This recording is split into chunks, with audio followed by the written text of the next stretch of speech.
الحمد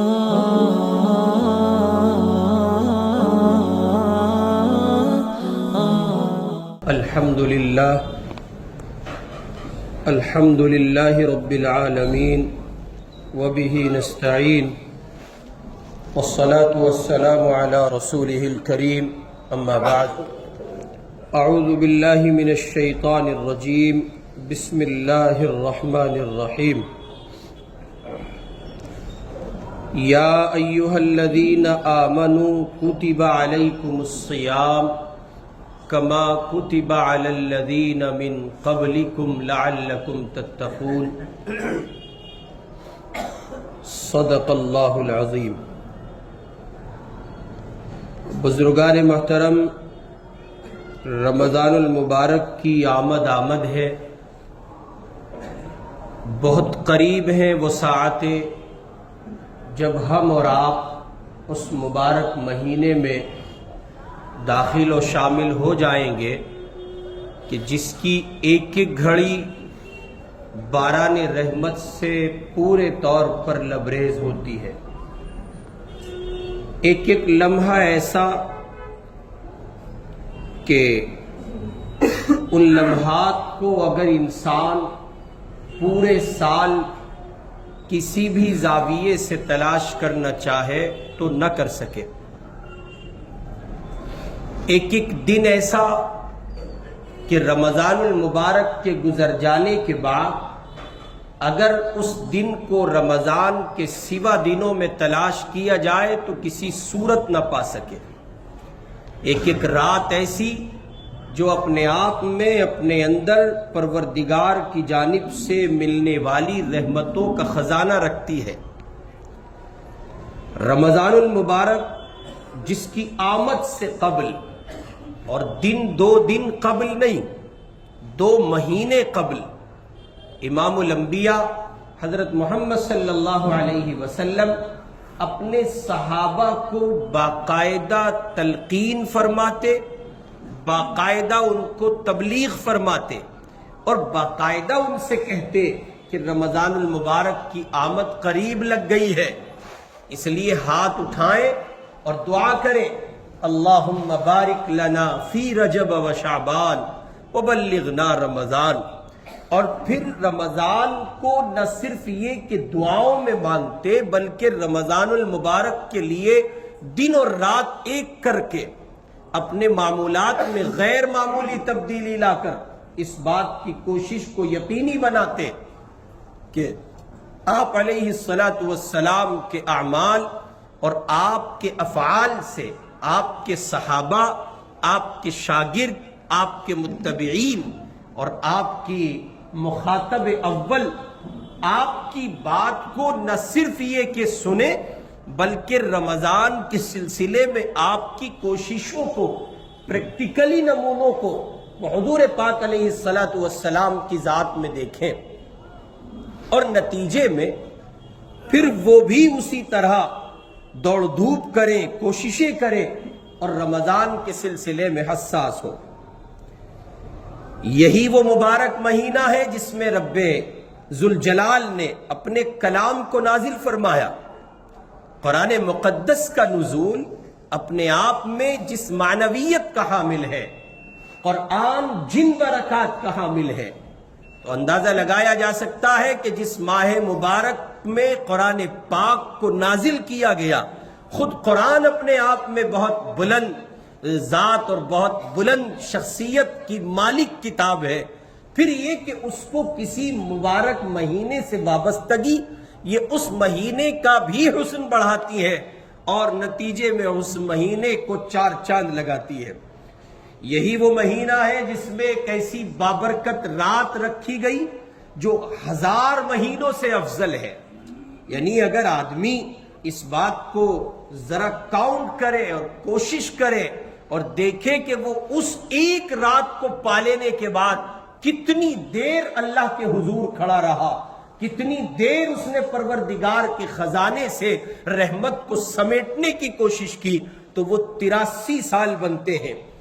اسی کے ساتھ ساتھ یہ کہ یہ وہی مبارک مہینہ ہے جس میں روح القدس، روح الامین، حضرت جبریل علیہ السلام بے شمار فرشتوں کے ہجوم کے ساتھ نیچے اترتے ہیں تاکہ عظیم الشان خیر و برکت والے مہینے سے زمین والے استفادہ کر سکیں اور وہ مستفیض کر سکیں۔ یہی وہ مبارک مہینہ ہے جس کی آمد سے پہلے خود حضور پاک صلی اللہ علیہ وسلم نے اپنے صحابہ کو جمع کیا اور جمع کر کے ایک بڑا فصیح و بلیغ خطبہ ارشاد فرمایا، اور یہ گویا استقبال رمضان کا ایک خاکہ تھا۔ رمضان سے قبل اللہ کے پاک پیغمبر یہ بتا رہے ہیں اپنے صحابہ کو کہ دیکھو رمضان آ رہا ہے، اس کی برکتوں کو سمیٹنا، اس کی رحمتوں کو جمع کرنا، اس میں خیر کو تلاش کرتے ہوئے دور تک نکل جانا اور دیر تک اس پر قائم رہنا صبر کا مہینہ ہے، غمخاری کا مہینہ ہے، رحمت کا مہینہ ہے، اللہ کی جانب سے عمومی معافی کا مہینہ ہے۔ ایک تواتر کے ساتھ سلمان فارسی نے اس کو نقل کیا ہے، ایک لمبا چوڑا فصیح و بلیغ خطبہ امام الانبیاء نے ارشاد فرمایا، اور اس سب کا مقصود تھا رمضان کا استقبال، رمضان کی تیاریاں، رمضان کو وصول کرنا، رمضان کو پالینے کے بعد اس حدیث پاک کا مصداق ہو جانا جس میں امام الانبیاء نے کہا خوش نصیب ہے، سعادت مند ہے، بے انتہا رفعتوں کا حامل ہے وہ بندہ جس کو رمضان ملے اور اس کو اللہ کی طرف سے رحمتوں کے سائے میں پروان چڑھنے کا موقع ملے یہاں تک کہ اس کی مغفرت ہو جائے۔ روایت کا ایک دوسرا جز جو حدیث پاک میں من وعن نقل کیا گیا، یہ تو اس کی ضد معلوم ہوتی ہے، اس کا اپوزٹ پہلو ہے۔ امام الانبیاء نے کہا بد نصیب ہے، محروم ہے وہ بندہ، اس سے زیادہ محرومی کس کے حصے میں آ سکتی ہے؟ کون بندہ جس کو رمضان ملے، وہ رمضان پائے اور پھر اس کی مغفرت نہ ہو؟ اس کا مطلب یہ ہے کہ خزانے لٹائے جا رہے ہیں، بے شمار انعامات ہیں، مال ختم نہیں ہوگا، اتنا مال ہے، اور ایسی کسی کان میں کوئی بندہ پہنچ گیا، ایسی کسی دکان میں کوئی بندہ پہنچ گیا، ایسے کسی کارخانے میں، ایسی کسی فیکٹری میں کوئی بندہ پہنچ گیا جہاں یہ تصور نہیں کیا جا سکتا کہ وہاں سے بھی تم محروم لوٹو گے۔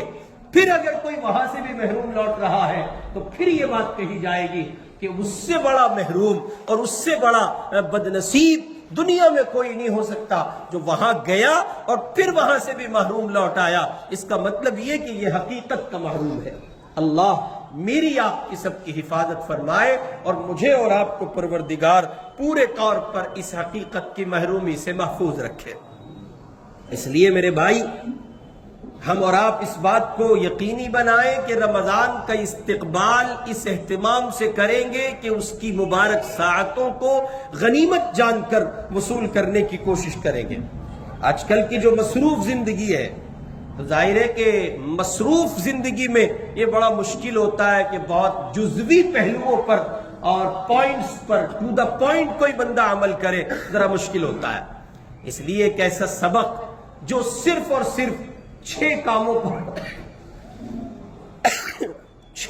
پر مشتمل ہے۔ 6 کام آپ کو رمضان میں کرنے ہیں اور رمضان آپ کا رب کی رحمت کے سائے میں انشاءاللہ العزیز وصول ہوگا اور اس کی برکات، ڈھیروں برکات وافر مقدار میں اللہ کی جانب سے آپ کو اس کی عطا ہوں گی۔ یہ ایک خاکہ ہے جو 6 کاموں پر مشتمل ہے۔ اگر آپ نے یہ کرنے کے کام ان کاموں کی اہمیت کے ساتھ اور قرآن و سنت کی روشنی میں اس کی روح کو باقی رکھتے ہوئے آداب کا، مستحبات کا اور اس کے تمام تر پہلوؤں کا خیال رکھتے ہوئے ان 6 کاموں کو آپ نے انجام دیا تو نتیجے میں رمضان المبارک آپ کو پورے طور پر وصول ہوگا۔ ان میں پہلا کام یہ ہے کہ آپ ابھی سے اپنا ایک شیڈول مرتب کیجئے۔ آپ کو رمضان گزارنا ہے تو کیسے گزارنا ہے، رمضان میں کیا کریں گے، کہاں کریں گے، کیا کھائیں گے، کیا پیئیں گے، کتنا سوئیں گے۔ رمضان سونے کے لیے تو نہیں ہے، رمضان صرف جاگنے کے لیے بھی نہیں ہے، رمضان کھانے کے لیے صرف نہیں ہے، رمضان المبارک گپے شپے اڑانے کے لیے نہیں، بڑی مبارک ساعتیں ہیں تو جب تک آپ اس کا کوئی خاکہ ترتیب نہیں دیں گے، جب تک آپ اس کا کوئی منظم کہیے کہ نظام الاوقات نہیں بنائیں گے، اور آپ کے ذہن ہی تک وہ صرف محدود نہ ہو بلکہ چارٹ بنائیے، اس پر لکھیے کس وقت آپ سوئیں گے، کس وقت آپ اٹھیں گے، کتنی دیر آپ اپنے کام پر رہیں گے۔ کام کے لیے پورے 11 مہینے آپ کے پاس پڑے ہیں، یہ ایک مہینہ اگر ملا نہیں ملا اور ہاتھ سے نکل گیا، ملنے کے بعد یوں ہی نکل گیا، تو پھر اگلے 11 مہینے پچھتاوے کے ساتھ ساتھ یہ خدشہ میری آپ کی ذات کو لگا ہے، اب پتہ نہیں ملے گا کہ نہیں ملے گا۔ اسی لیے حضور پاک علیہ الصلوۃ والسلام اہتمام سے دعا مانگتے تھے، اللہم بلغنا رمضان، پیارے اللہ رمضان تک پہنچا دیجئے۔ رمضان ملنا یہ بڑی سعادت کی بات ہے، تو رمضان المبارک مجھے اور آپ کو مل رہا ہے، اب ہمیں اور آپ کو چاہیے کہ اس کو وصول کریں، اور اس کو وصول کسی صورت اس وقت تک نہیں کیا جا سکتا جب تک آپ کا کوئی وقت گزارنے کا خاکہ آپ کے ذہن کا حصہ نہ ہو۔ کوشش کیجئے کہ آپ اس کو ترتیب دیں اور ایک چارٹ بنائیں اور اس کو اپنے گھر پر لگائیں، اور باقاعدہ اس کے اکارڈنگ چلنے کی کوشش کریں، اس کو خود کو پابند بنائیں، 1 منٹ ضائع نہ کریں۔ سارے سال آپ کے دوست رہیں گے، سارے سال آپ کے ملنے والے رہیں گے، سارے سال دعوتیں ہوں گی، 1000 قسم کی مصروفیات و مشغولیات جو آپ نے پالی ہوئی ہیں وہ سب کی سب سارے سال رہیں گی۔ اگر نہیں رہے گا کچھ تو رمضان نہیں سارے سال رہے گا، اس لیے رمضان کو وصول کیجیے۔ چنانچہ اسلام کے بے شمار احکامات، نماز، روزہ، زکوٰۃ، حج، ان سب کو وقت کے ساتھ مقید کیا گیا۔ ان احکامات اور عبادات کا وقت کے ساتھ مقید ہونا ہمیں یہ پیغام دیتا ہے کہ ہماری زندگی کی ساری کارروائیاں منظم اور وقت کے ساتھ بندھی ہوئی ہونی چاہیے۔ آپ فجر کی نماز ادائے وقت کی شکل میں اب پڑھ سکتے؟ ابھی ظہر کا وقت ہے، آپ عصر پڑھ سکتے؟ عشاء کیوں نہیں پڑھ لیتے آپ ابھی؟ یہ ساری نمازیں ایک ساتھ ایک وقت میں آپ ادا کیوں نہیں کر لیتے؟ آپ کہیں گے نہیں، ہر ایک نماز کا ایک وقت ہے، ان الصلاۃ کانت علی المؤمنین کتابا موقوتا۔ آپ کہیں گے ایک شیڈول باقاعدہ خدا کی طرف سے دیا گیا ہے، ایک سسٹم ہے، اسلام ہے، اس کا نظام ہے، ایسا نہیں ہے جس نماز کو جب چاہا سر اٹھائے آئے اور پڑھ لیا۔ آپ کہیں گے یہ بات، اس کا مطلب یہ ہے کہ جیسے ہر نماز کو ایک وقت کے ساتھ مقید کیا گیا ہے، ہماری زندگی خدا کے یہاں تب تک قبول نہیں ہے جب تک ہماری زندگی کا ٹریک وہ نہ ہو جائے جو مسجد میں آ جانے کے بعد وقت کی پابندی کے ساتھ، وقت کی تہذیب کے ساتھ اور کامل بندگی کے ساتھ مسجد میں ہوتا ہے۔ یہی مطلوب ہے ہم سے کہ ہم جیسا مسجد میں ہوتے ہیں ویسے مسجد کے باہر بھی ہو۔ اس لیے صحابہ اکرام رضوان اللہ علیہ مجمعین کی پیروکاری اختیار کرتے ہوئے اپنی زندگی کے ایک ایک لمحے کو بڑی احتیاط کے ساتھ مصروف رکھیں۔ مشہور تابعی حضرت حسن بصری علیہ الرحمہ، جنہوں نے صحابہ کا زمانہ پایا اور ان کی صحبت سے فیضیاب ہوئے، ان کا کہنا ہے، ان کا بیان ہے، وہ کہتے ہیں میں نے صحابہ اکرام کو پایا ہے جن کا اپنی عمر کے لمحات اور اوقات پر، اپنی عمر کے لمحات اور اوقات پر بخل یعنی کنجوسی، سونے اور چاندی کے دراہم اور دنانیر سے کہیں زیادہ تھا۔ یعنی وہ اتنے بخیل اور کنجوس سونے چاندی کے درہم اور دینار کے لیے نہیں تھے، یا دوسرے الفاظ میں کہیے کہ اتنی چاہ ان کو سونے اور چاندی کی نہیں تھی، درہم و دینار کی نہیں تھی، جتنا وہ اپنے وقت کا لحاظ کرتے تھے۔ اس بات کی کوشش کرتے تھے صحابہ کہ ان کا وقت ضائع نہ ہو۔ لہذا آپ اگر یہ چاہتے ہیں کہ آپ کا رمضان آپ کو مل جائے پورے طور پر، آپ اس کو وصول کر لیں، تو پہلا بنیادی کام ہے اپنے وقت کی حفاظت کیجیے، حفاظت وقت، اور یہ ممکن ہوگا نظام الاوقات سے۔ اپنا شیڈول بنائیے، چارٹ ترتیب دیجئے، گھر کا ایک ممبر، ایک فرد واحد بھی اس سسٹم سے جدا نہ چلے۔ اس وقت خواتین کچن میں جا رہی ہیں، ان کے کچن میں جانے کا کیا وقت ہے؟ عام طور پر مائیں بہنیں بچیاں رمضان وصول نہیں کرتی ہیں، مردوں کی دنیا نے عورتوں کے رمضان کا کباڑہ کر دیا۔ یہ مردوں کی دنیا بیوقوف، چٹوری، احمق، پاگل کہیں کے رمضان میں نئی نئی ڈشوں کی فرمائش کرتے ہیں. بیویاں ظہر کے بعد رمضان میں بیچاری کچن کا حصہ ہوتی ہیں. بیٹیاں رمضان میں ظہر کی نماز کے بعد داخل ہوئی، بہنیں، مائیں، اور وہ نکل کے فارغ ہو رہی ہیں. وہ اتنا ٹوٹ چکی ہوتی ہیں کہ وہ ظہر کے بعد سے اور تراویح تک کوئی عمل نہ کر سکی، اور پھر نتیجے میں ان کی تراویح بھی خطرے میں پڑتی ہے. ایسے مردوں کو بھٹی میں جھونک دو.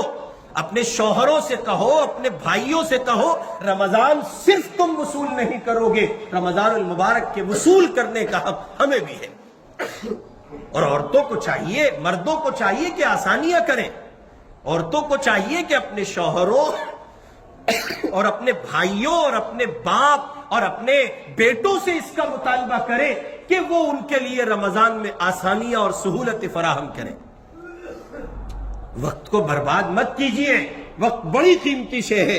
یہ رمضان گزر گیا نہیں معلوم آئندہ سال رمضان المبارک کی مبارک ساعتیں آپ کو مجھے عطا بھی ہوں گی کہ نہیں ہوں گی.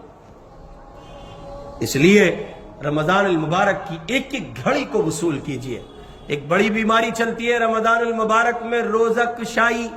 حضرت ہماری 12 سال کی بچی ہے، ہم روزہ رکھوا رہے ہیں، اپنی فرعونیت کا اظہار کریں گے. دعوتیں ہوتی ہیں، گلی محلے بند کیے جاتے ہیں، ٹینٹ لگتے ہیں، اور کچھ دنوں کے بعد یہ رسم شروع ہوگی کہ اس روزہ کشائی کی تقریب کے انویٹیشن کارڈ چھپنے لگیں گے. ابھی تو بات واٹس ایپ کے چیٹ تک اور واٹس ایپ پیغام تک ہے، پھر وہ آگے جائے گی، اور ہو سکتا ہے کہ شروع ہو گئی ہو، ہم حجروں کے لوگوں کی معلومات میں نہ ہو. لیکن یہ کہ یہ رسم اتنا بڑھتی چلی جاتی ہے. رمضان المبارک کا مہینہ ہے اور جناب من آدمی اپنے گھر کو دوڑ رہا ہے، اور کسی عام راستے پر یہ گلی ہے نا، یہ جگی والے یہ پورا محلہ جو نالے پہ بسا ہے، اور رمضان میں ٹینک ٹھوک دیتے ہیں جیسے ان کے باپ کا رات چل رہا ہے. راستے بند کرتے ہو، یہ جرم ہے، گھنونا جرم ہے، انتہائی گندا جرم ہے. جب تمہاری وسعت نہیں ہے، پیسہ تمہارے پاس نہیں ہے شادی ہال اور بینکٹ ہال بک کرنے کا، پھر اتنے بڑے فنکشن کرتے کیوں؟ پھر اس پر ڈیک بجاتے ہو، ڈی جے بجاتے ہو، برباد ہو جاؤ گے، کسی منہ کے اور کسی در کے نہیں رہو گے. ایک تو غربت ہے، اوپر سے پیسہ پاس نہیں، اور پھر فرعونیت کا اظہار کرتے ہو. میں کہا کرتا ہوں اس وقت امت میں جتنا فساد یہ غریب پھیلا رہا ہے اتنا امیر نہیں پھیلا رہا ہے. ایک تو پیسہ پلے نہیں، اوپر سے فرعونیت کا اظہار. چندہ لے کر بیٹیوں کی شادی کرتے ہیں کمینے، اور پھر ڈی جے بجاتے ہیں، پھر ڈانس کرتے ہیں، پھر بھگڑے پالتے ہیں، پھر راستے بند کرتے ہیں. تم پر خدا کا عذاب نہ ہو تو اور کیا ہو. خیرات پر شادیاں کر رہے ہو، کھانا تمہارا کوئی اور دے رہا ہے، اور پھر تم خدا سے بغاوت مول لے رہے ہو. تمہاری غربت بڑھے گی، افلاس بڑھے گا، تنگی بڑھے گی، وسعتوں کے دروازے کبھی نہیں کھل سکیں گے.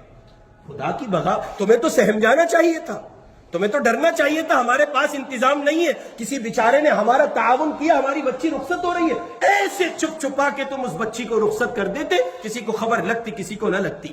ایک دن پہلے باقاعدہ پروگرام کرتے ہیں، اور راستہ بند کرنے کا حق نہیں ہے کسی کو. بہت اچھے سے سن لیجئے، آپ کا انتظام نہیں ہے، یہ آپ کی سردردی ہے، لیکن راستے بند نہیں ہونے چاہیے. راستہ کسی کا باپ کا نہیں ہوتا ہے، راستہ عوام کا ہوتا ہے اور عمومی ہوتا ہے. نہیں مانو گے تو پروردگار وہ دائرے تنگ کر رہا ہے. آپ کہتے ہو نہیں چلیں گے، ہم کہتے ہیں آپ چلو گے. آپ سے مراد صرف آپ نہیں ہے، ہم آپ کے ساتھ ہیں. چلو گے. اللہ تعالیٰ ملک میں وہ نظام لا رہا ہے، میرا تمہارا باپ بھی شریعت پر چلے گا، کوئی بچا نہیں سکے گا. وہ مسلط کر رہا ہے، ایسوں کو لائے گا نا. تمہیں سیدھا کر دیا تو بات رہی، اور پھر جھک مار کے مجھے اور آپ کو چلنا پڑے گا. اس لیے یہ کام نہ کریں. روزہ کشائی کی تقریب کیا، اس تقریب کے معنی کیا ہے؟ پھر اس تقریب پر ایک ستم یہ ہوتا ہے کہ وہ آئے ہوئے مہمان وہ جماعت کی نماز اپنے گھروں میں کرتے ہو، بڑے حسن بصری ہو، اور یہی پڑھ لو مسجد میں جگہ نہیں ملنے کی. مسجد میں جگہ ملے گی کہ نہیں ملے گی اس کا فیصلہ ابھی سے کیوں؟ یہ من کا چور ہے. نکلو، دوڑو، بھاگو، جاؤ، لپکو، تیسری منزل چڑھو، چوتھی میں نماز پڑھو جماعت سے. یہ گھروں میں نماز کرنے کے کیا معنی ہوتے ہیں؟ اللہ میری آپ کی سب کی حفاظت فرما دے. وہ ہمارے یہاں روزہ کشائی کی بڑے فرعون چلے آئے، تقریب کریں گے. تقریب سب بیکار کے دھندے ہیں، فضول باتیں ہیں. بچوں کو 5, 6, 7 سال کی عمر سے عادی بناؤ غیر محسوس طریقے پر. وہ فلسطین کے ننھے 5, 6 سال کے بچے روزہ رکھتے ہیں، انہیں کسی روزہ کشائی کی تقریب کا پتہ ہی نہیں ہے. اور میلا شہزادہ لوجہ رکھ، اللہ میاں بلائے گا، شہزادے کو بھی لوجہ لکھوائے گا اور تجھے بھی لکھوائے گا، سب کو دیکھ لے گا وہ۔ اس لیے پہلا کام ہے اپنے نظام الاوقات کو ترتیب دیں۔ دوسرا کام رمضان المبارک کا ہے روزہ، فرض ہے اور سب پہ فرض ہے، اور شوگر والوں پہ پہلے فرض ہے۔ حضرت ہمیں شوگر ہے، کوئی شوگر وگر نہیں ہے، ڈرامے مت کرو، بیکار کے دھندے ہیں سب۔ دعوتوں میں کھڑے ہو کے گھنٹوں گھنٹوں کاٹ دیتے ہو شوگر کے نام پہ، روزہ پینے کی کوشش کر رہے ہو۔ جس کی شوگر اس درجے بڑھی ہوتی ہے وہ مریض اپنی زندگی میں صاف دکھتا ہے۔ حضرت میری کمر میں درد ہے، اٹھا نہیں جا رہا، متلی ہو گئی، کچھ نہیں، ابھی سے اپنے مشن کا حصہ بنائیے۔ رمضان کا کوئی روزہ آپ مس نہیں کریں گے۔ جب اب آپ کے ارادوں کی بلندی ہوگی تب اللہ آپ کو توفیق عطا کرے گا۔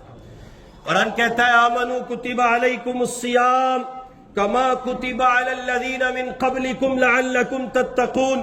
ایمان والو تم پر روزے فرض کر دیے گئے جس طرح تم سے پہلے لوگوں پر فرض کیے گئے تھے، اور اس کے پیچھے ہم تمہیں تقوی دینا چاہتے ہیں۔ رمضان کا روزہ فرض ہے، ہر عاقل بالغ مسلمان پر، آزاد پر روزہ فرض ہے، مقیم پر روزہ فرض ہے، اس کے ذمہ لازم ہے۔ اور آج کل سفر ایسے نہیں رہے کہ جن سفروں میں روزہ نہ رکھنے کی گنجائش ہے، آج کل تو بڑی سہولتوں کے سفر ہیں۔ اس لیے کوئی آدمی اگر یہ سوچتا ہے کہ جی میں سفر میں ہوں اور میں روزہ چھوڑ دوں، کوئی سب ڈرامے بازی کی باتیں ہیں۔ ہم نے فلائٹوں میں فلائٹیں اڑانے والے پائلٹس کو اس حال میں دیکھا ہے کہ وہ روزے کی حالت میں مستقل سفر کرتے ہیں، اور ہمارے مشائخ میں، بزرگان دین میں نہیں معلوم کتنے لوگ۔ میں نے مسجدوں مدرسوں کے سفرا اور انتہا باڑہ ہندوراؤ میں میں نے ایک مزدور کو دیکھا جو مزدوری بھی بڑی مشقت اور محنت کی کرتا ہے، اس سب کے باوجود اس نے کہا کہ میں روزہ نہیں چھوڑتا ہوں، قوت خدا عطا کرتا۔ اور یاد رکھیے کہ یہ روزہ کوئی نئے طریقے پر آپ پر فرض نہیں ہوا، آپ سے پہلے لوگوں پر بھی فرض رہا ہے۔ اور روزے کی فضیلت یہ ہے کہ رمضان المبارک کے روزوں کے اہتمام پر اللہ تعالی نے یہ بات کہی ہے کہ روزے کا بدلہ میں خود ہوں، روزہ میرے لیے ہے، اور روزے کے بدلے میں اللہ تم کو خود ملوں گا۔ جنت کے دروازوں میں سے ایک دروازہ ہے باب الریان، وہ صرف جنت کے دروازوں میں ان لوگوں کے لیے خاص کیا گیا ہے جو روزے کا اہتمام کرنے والے ہیں اور روزہ رکھنے والے ہیں۔ اور یاد رکھیے میاں، اگر آپ اس کا خیال نہیں کریں گے اور رمضان کے روزوں کو مس کر دیں گے تو ایک روزہ چھوٹ جانے کا مطلب یہ ہے اب اگر سارے سال آپ روزہ رکھیں وہ برکت، وہ رحمت، وہ اللہ کی جانب سے عطایا آپ کو حاصل نہ ہو سکیں گی جو عطایا فی الوقت رمضان میں رمضان کے روزے کو رکھ کر حاصل ہوں گے۔ باب الریان سے جب روزے دار داخل ہوں گے تو کہا جائے گا کہ یہاں اس دروازے سے داخلہ صرف ان لوگوں کا ہوگا، ان کے سوا کوئی داخل نہ ہو سکے گا۔ اس دن ان کو پکارا جائے گا اور کہا جائے گا کدھر ہے وہ اللہ کے بندے جو روزہ رکھا کرتے تھے، بھوک اور پیاس کی تکلیف اٹھاتے، اور پھر اس پکار پر وہ روزے والے چل پڑیں گے۔ ایک دوسری روایت میں ہے کہ بنی آدم کا ہر عمل اس کا ہے سوائے روزے کے۔ اللہ تعالیٰ نے فرمایا وہ روزہ میرے لیے ہے اور اس کا بدلہ میں خود دوں گا۔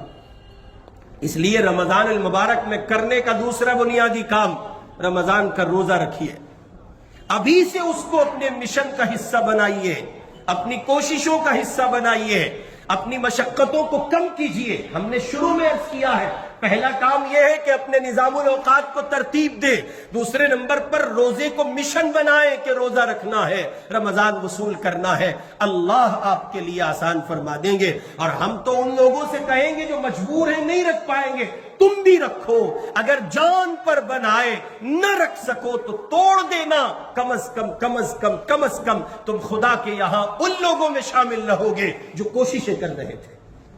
آخری درجے تک نبھاؤ، اگر بات نہ بنے تو پھر کفارہ نہیں ہے، پھر صرف اس کی قضا ہے، وہ تمہیں ویسے بھی کرنی ہے، تو کم از کم کوشش تو کرو۔ اس لیے رمضان المبارک میں روزہ رکھیں اور روزے کو مس نہ کریں، اور گھر کے ہر مرد عورت پر جو بالغ ہے اور بلکہ چھوٹے بچے بھی جو 10-12 سال کے ان کو بھی پابند کریں کہ وہ بھی روزہ رکھیں۔ اور تیسری بنیادی بات ہے رمضان میں تراویح کا اہتمام۔ رمضان المبارک میں دوسری عظیم عبادت پہلی عبادت روزہ ہے اور دوسری عظیم عبادت تراویح ہے۔ پروردگار کا مطالبہ ہے دن بھر روزہ رکھو اور رات کو کھڑے ہو کر اللہ کے حضور قرآن پاک کی تلاوت کرو اور سنو۔ امام الانبیاء حضرت محمد صلی اللہ علیہ وسلم نے اس نماز کا اپنے صحابہ کو تلقین کی اور آپ نے اس کی تبلیغ فرمائی اور صحابہ نے اہتمام کیا۔ امام الانبیاء نے اپنے زمانے میں اس کا اہتمام کیا۔ اس خیال اور خدشے سے آپ نے اس کے تواتر کو، تسلسل کو موقوف کیا کہ کہیں یہ نماز میری امت پر فرض نہ کر دی جائے۔ ورنہ روایت میں آتا ہے کہ جو آدمی اللہ کے حضور کھڑا رہا اس حال میں کہ اس نے ایمان و احتساب کے ساتھ رمضان کی راتوں میں نوافل یعنی تراویح اور تہجد پڑھے، ان بندوں کے پچھلے سارے گناہ معاف کر دیے جاتے ہیں۔ پھر یہ بات یاد رکھیے کہ تراویح کو اس کی رعایت کے ساتھ ادا کیجیے۔ آپ کہاں پڑھیں گے، کس کے پیچھے پڑھیں گے، کتنے دن کا پڑھیں گے، یہ سب سردردی آپ کی ہے، مگر جہاں پڑھیں، جتنے دن کا پڑھیں، جس کے پیچھے پڑھیں، وہاں قرآن پاک اس کی ادب اور اس کی رعایت کے ساتھ پڑھیں یا سنیں۔ آپ اس صاحب سے کہیں وہ 40 منٹ میں سارا کھیل ختم نہ کریں، 20-30 منٹ میں وہ حافظ جی ریل نہ بنے۔ حافظ جی ریل، تو چل میں آیا، سجدوں کا پتہ نہیں، رکوع کا پتہ نہیں، قیام کا پتہ نہیں، خود اس کمبخت حافظ جی کا پتہ نہیں، آپ بھاگا دوڑا چلا جا رہا ہے۔ قرآن کے حروف کی رعایت نہیں، اس کے قواعد کی رعایت نہیں، رولز و ریگولیشن کا پتہ نہیں، لہجہ کس شے کا نام ہے پتہ ہی نہیں، تے دبا دب تے دبا دب۔ اور ایسے ہی بیمار مقتدی ہوتے ہیں، ان کا حال یہ ہے بس کسی طرح جلدی سے نپٹاؤ اور بھاگو۔ کیوں کھیل کر رہے ہو، کیوں مذاق کر رہے ہو، کیوں شریعت کا مذاق اڑاتے ہو؟ اس لیے تو تراویح نہیں تھی، اس لیے تو قرآن نہیں تھا۔ اور پھر وہ 5 دن والے، 3 دن والے، 7 دن والے، وہ عیاش مقتدی، عیاشی ہے یہ عبادت نہیں ہے۔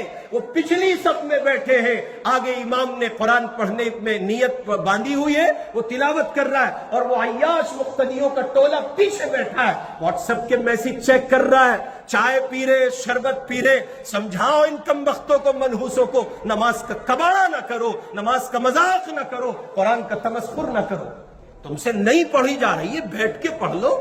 نہیں تمہارے پاؤں میں سکت ہے، ویسے تو بڑی سب دکان پہ کھڑے ہو کے آوازیں لگاتے رہتے ہو پورا دن، خالہ، پھوپھی، چاچی، موت آتی ہے تراویح میں کھڑے ہوتے ہوئے، پورا دن دکان پہ کھڑے رہیں گے یہ دکاندار، اور جب تک حضرت بہت تھک گیا، ہم پہ ٹھیکہ نہیں ہے اس بات کا تو تھک گیا، اللہ تعالیٰ پر اس کی کوئی اجارہ داری اور ٹھیکیداری نہیں ہے کہ تو تھک گیا۔ تھکنے کے کیا معنی؟ کس نے کہا تھا تجھے تھکنے کو؟ خدا کے یہاں سے مطالبہ ہے تراویح کی نماز ادا کرو۔ اور پھر اس پر بھی اپنے اپنے گھروں میں لوگ قرآن کراتے ہیں تو وہ اپنے حساب سے چابی تیار کرتے ہیں۔ حافظ صاحب کو ذرا تھوڑا سا کھینچ لینا، کیا ہے کھینچنے کے معنی کیا ہے؟ کھینچ لینا، قرآن کو ربڑ ہے کہ اسے کھینچا جائے گا؟ کھینچ لینا، وہ ذرا سا سجدہ شارٹ کر دینا، کتنا کریں؟ ٹھونگ مار کے اٹھ جائیں؟ کیا کتنا شارٹ کریں بھائی؟ 3 مرتبہ سبحان ربی الاعلیٰ بمشکل تمام جلدی میں حفاظ کرام پڑھتے ہیں، اور کتنا شارٹ کریں؟ اشارہ کر لو بس، سجدے میں گئے، اٹھے پھر کیا ہے؟ نماز کا مذاق نہ بنایا جائے، تراویح کی نماز کو اس کے آداب کی رعایت کے ساتھ ادا کیا جائے، اور رمضان المبارک میں اس بات کی کوشش کو یقینی بنایا جائے کہ آپ قرآن اچھا پڑھیں اور اچھا سنیں۔ جو لوگ کم دنوں کا سناتے ہیں وہ بھی اچھا پڑھ سکتے ہیں، کیوں نہیں پڑھ سکتے وہ اچھا؟ ان کو چاہیے کہ وہ اچھا پڑھے، بھلے ہی وقت زیادہ لگے۔ آپ 5 دن کا قرآن سنا رہے ہیں، ذرا دیر تک پڑھیے، 5 دن کا بھی سننا ہے، سویرے بھی فارغ ہونا ہے، اور جنت کا مالک بھی بننا ہے۔ یہ آپ کے میرے ابا جی کا راج نہیں چلتا کہ اپنی منمانی ہوگی اور پھر جنت مل جائے گی، ہرگز نہیں۔ اس لیے اس کا خیال رکھیں کہ تراویح کی نماز کو اس کے اہتمام کے ساتھ ادا کریں۔ اور پھر ایک ترتیب یہ کہ کسی نے 8 دن کا، 10 دن کا، 12-14 دن کا سنا، اب اس نے سوچا بابا تیری تو چھٹی نہیں، پورے چاند دیکھنے سے چاند دیکھنے تک تراویح کی نماز کا اہتمام کرنا ہے۔ جہاں آپ نے اس کا اہتمام کیا کہ 12-15 دن کا قرآن پڑھوایا، وہاں جو لوگ پڑھ چکے اگر وہ اب معمول کا قرآن نہیں سننا چاہتے تو وہ اسی جگہ پر تراویح کی نماز ادا کریں، مسجدوں میں جماعت سے نماز پڑھیں، مسجدیں دور ہوں تو الگ بات ہے، لیکن اگر قریب ہیں مسجدوں میں جماعت کے 4 فرض ادا کریں اور پھر اپنے مقام پر آ کر وہ تراویح کی نماز کا اہتمام کریں۔ اور ایک بہت بنیادی بات، چوتھا عمل رمضان المبارک کا اعتکاف ہے۔ رمضان کی رحمتوں برکتوں کو سمیٹنے اور ان سے پوری طرح فائدہ اٹھانے کے لیے بہترین چیز اگر کوئی ہے تو وہ اعتکاف ہے۔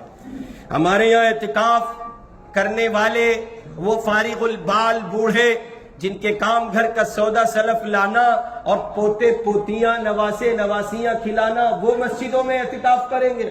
ہم چونکہ جوان ہیں، ہمارے اندر چونکہ قوت ہے، طاقت ہے، تو ہماری تو 1000 مصروفیت ہے، اور اگر کہیں جوان اعتکاف میں بیٹھتے ہیں تو وہ ٹرینڈ دوسرا ہو جاتا ہے۔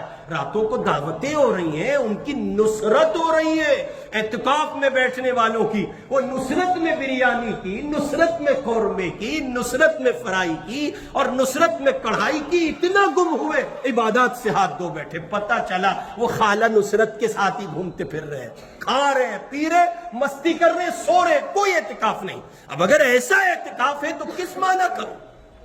یہ الگ بات ہے کہ مسجد میں رہنے اور اعتکاف کی نیت کے بعد مسجد میں پڑے رہنے پر خدا کی رحمتیں ضرور ملیں گی، لیکن اعتکاف کا کما حقہ حق ادا نہیں ہو رہا ہے۔ اس لیے جوانوں کی خدمت میں عرض کرتا ہوں، یہ چوکڑی مار کر، پلٹیاں مار کر، دوستوں کو ساتھ ملا کے تو بھی آ جا، تو بھی آ، یہ جو اعتکاف چوکڑیوں کے چل رہے ان کو بھی ختم کیجئے۔ یہ اعتکاف نہیں ہے۔ یہ کیا کر رہے ہیں آپ؟ مسجدوں میں دوستوں کو چوکڑی کے ساتھ جمع کرتے ہیں، اس طرح سے آپ اپنے اعتکاف کو ضائع کر بیٹھیں گے۔ کوشش کیجئے کہ بیگانگی کے ساتھ، جنون کے ساتھ، محبت کے ساتھ، صرف اور صرف مالک کو پہچانتے ہوئے، کون دوست ہے، کہاں کا ہے، کس کا ہے، عید کے بعد دوستی نبھائیں گے، اللہ کی چوکھٹ پہ پڑے ہیں اور اعتکاف کیجئے۔ یہ اعتکاف سنت ہے، اللہ مجھے اور آپ کو اس کی توفیق دے۔ قرآن کہتا ہے وَعَهِدْنَا إِلَىٰ إِبْرَاهِيمَ وَإِسْمَاعِيلَ أَن طَهِّرَا بَيْتِيَ لِلطَّائِفِينَ وَالْعَاكِفِينَ وَالرُّكَّعِ السُّجُودِ، اور ہم نے ابراہیم و اسماعیل کو یہ تاکید کی کہ تم دونوں میرے گھر کو ان لوگوں کے لیے پاک کرو جو یہاں طواف کریں، اعتکاف میں بیٹھیں اور رکوع سجدہ بجا لائیں۔ ابراہیم علیہ السلام کو حکم دیا گیا۔ اللہ کے گھر کی صفائی اور ستھرائی کے لیے اعتکاف انتہائی مبارک عمل ہے۔ رمضان کے اخیر عشرے کا اعتکاف سنت مؤکدہ علی الکفایہ ہے۔ اخیر عشرے کا اعتکاف حضور اکرم صلی اللہ علیہ وسلم کی مستقل سنت ہے۔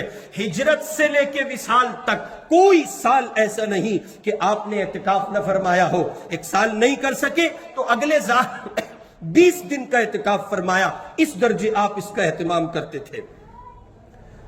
پانچواں بنیادی کام، رمضان المبارک میں قرآن مجید کی تلاوت کا اہتمام۔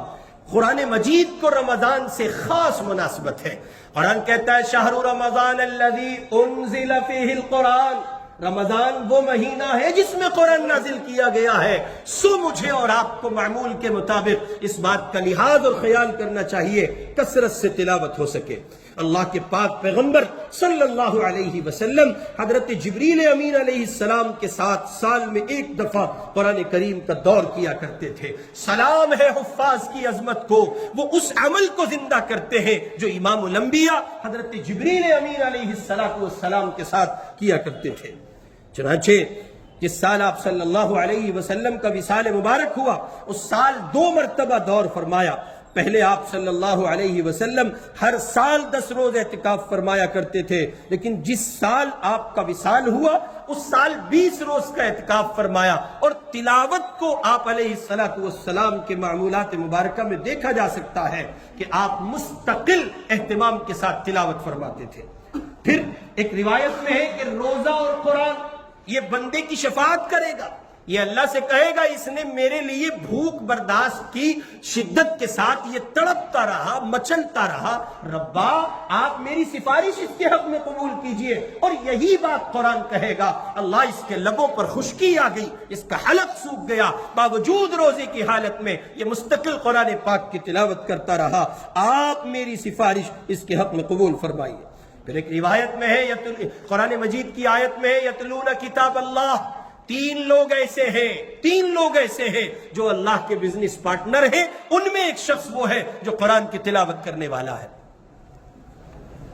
اور چھٹا بنیادی کام ہے شب قدر کی تلاش. آخری میں، بالکل آخر میں 21، 23، 25، 27، 29 ان طاق راتوں میں اپنے اللہ کے حضور کھڑے ہو کر رحمت کے خاص حصے کو وصول کرنے کے لیے شب قدر میں جاگنے کا اہتمام کریں. اور میاں خدا کی عطاؤں کا اندازہ لگاؤ کہ سورج غروب ہونے کے بعد غروب آفتاب سے لے کے صبح صادق تک رات پڑھیے. رب آپ کو مغرب پڑھواتا ہے رات کے حصے میں، پھر تراویح ہے، پھر عشاء کی نماز، اور اس کے بعد تراویح اور تہجد ہے. اس کا مطلب یہ کہ خدا کی رحمت یہ ہے کہ اللہ کے مومن بندے رمضان اگر اہتمام سے گزارتے ہیں تو شب قدر سے محرومی کسی صورت نہیں ہوتی. اسی لیے رمضان کی مبارک راتوں میں ایک ایسی رات جو 1000 مہینوں سے بہتر ہے، اس کو پانے کی کوشش کیجئے، اس کے لیے دوڑ دھوپ کیجئے. 6 کام میں نے آپ کی خدمت میں عرض کیے ہیں، ان 6 کاموں کو پابندی سے، گناہوں سے بچتے ہوئے کیجئے. اپنے وقت کو ترتیب دیں، شیڈول ترتیب دیں، کس طرح رمضان گزاریں گے. روزہ رکھیں گے انشاءاللہ، روزہ مس نہیں کریں گے کسی صورت جی. اور جس دن سحری نہیں ملے گی اس دن گھر میں ہنگامہ نہیں کاٹیں گے آج میں نے سحری نہیں کھا رکھی. 2 کام. تیسرا کام تراویح کا اہتمام پورے مہینے، اور اس میں قرآن پاک سننے کا اہتمام یہ الگ سے ہے. پورا قرآن سننا مستقل ایک سنت ہے، اور تراویح چاند سے چاند تک پڑھنا مستقل ایک سنت ہے جی. نظام الاوقات ترتیب دیں گے، روزہ رکھیں گے، تراویح پڑھیں گے، اعتکاف کریں گے انشاءاللہ. ہاں، اللہ کی چوکھٹ پہ پڑ جائیں گے. اور 5واں کام ہے تلاوت قرآن. کثرت سے قرآن پڑھیں. جن لوگوں کے قرآن پڑھنے کی روانی کم ہے وہ بہت سلو پڑھتے ہیں. آخری درجے میں 6 قرآن پاک ان کے بھی ہونے چاہیے. 5 دن میں قرآن پڑھیں، اتنا فارغ اپنے آپ کو کریں. اور جو حافظ لوگ ہیں ان کے کم از کم رمضان میں 10 قرآن ہو، اس سے کم تلاوت کے قرآن حفاظ کرام کی جانب سے نہیں ہونے چاہیے. 5واں کام، خوب کثرت سے قرآن پڑھیں. نماز سے فارغ ہوئے قرآن پڑھیں، نماز سے فارغ ہو قرآن پڑھیں. قرآن بس قرآن بس قرآن بس قرآن. اور معمولات باقی جو کچھ آپ کے ہیں ان کو بھی آپ پڑھیں. آج کل موبائل میں قرآن پڑھنے کا ایک مسئلہ ہے، اس کو واضح کر دیتا ہوں. آپ اپنی دکان پہ بیٹھیں، کوشش کیجئے کہ وہاں بھی آپ کتاب اللہ سے دیکھ کر قرآن پڑھ سکیں. لیکن اگر ایسی مجبوری ہے، ہمارے اسٹوڈنٹ کالج کے میٹرو میں سفر کر رہے ہیں، رمضان میں کالج جا رہے ہیں، بلا کسی تکلف کے قرآن پڑھیے موبائل پہ دیکھنے پر. جن علماء اور اکابر کی رائے یہ ہے کہ رمضان میں موبائل میں قرآن نہیں پڑھ سکتے، ان کی رائے سر ماتھے پر ہے. لیکن مفتیان کرام کا، جمہور علماء کا، اکثر علماء کا یہ متفقہ فتویٰ ہے کہ قرآن پاک موبائل میں وضو کے ساتھ پڑھا جا سکتا ہے.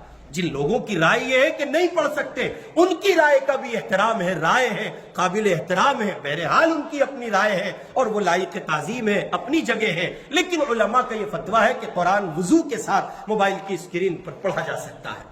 اور اخیر میں نے بات عرض کی ہے شب قدر کا اہتمام، اس کو پانے کی کوشش کریں. اور یہی سب باتیں مذکورات کے لیے ہے، خواتین کے لیے. اگر یہ 6 کام آپ کر لیتے ہیں تو آپ رمضان المبارک کی بہاروں کو اتنا پالیں گے، خود آپ کو محسوس ہوگا کہ اس سال کا رمضان دیگر سالوں کے مقابلے رمضان ہمارا بہتر گیا ہے. مگر یہ 6 کام گناہوں سے بچ کر، گناہوں سے حفاظت کے ساتھ ہو تو یہ 4 چاند لگیں گے. اللہ مجھے اور آپ کو ان 6 کاموں کے ساتھ اپنے رمضان کو بچانے، سجانے، سنوارنے، سنبھالنے اور اس میں مصروف عمل رہنے کی توفیق عطا فرمائے. وآخر دعوانا ان الحمد للہ رب العالمین.